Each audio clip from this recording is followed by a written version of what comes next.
स्वामींच्या मते खरा भक्त कोण? स्वामी अवतार घेऊन आज कित्येक वर्ष लोटली, मात्र आजही त्यांचे विचार आचरणात आणणारे त्यांचे अनेक भक्त आहेत.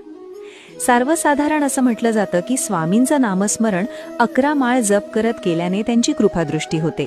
मात्र याबाबत स्वामी समर्थांनी त्यांच्या भक्तांना एक शिकवण दिली होती. स्वामी म्हणतात की 11 माळ जप किंवा तारक मंत्राचं पठण करून कृपा मिळवता येत नाही, तर अंतःकरण शुद्ध असावं लागतं.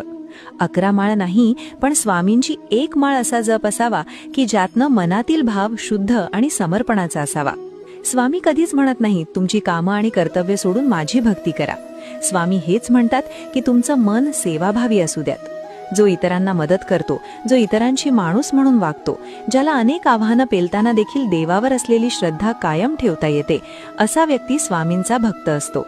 स्वामी हेच सांगतात की मन शांत ठेवण्यासाठी किंवा कोणत्याही कठीण परिस्थितीतून बाहेर पडण्यासाठी तारक मंत्र आणि नामस्मरण आहेच, पण हे तेव्हाच काम करेल जेव्हा तुम्ही प्रयत्न कराल.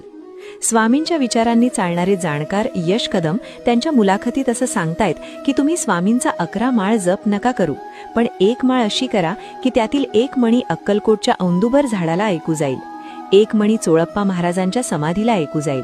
इतकं सामर्थ्य तुमच्या भक्तीत असायला हवं. तेव्हा लक्षात येईल की स्वामी महाराज तुमच्या अंतरात्म्यात आहेत.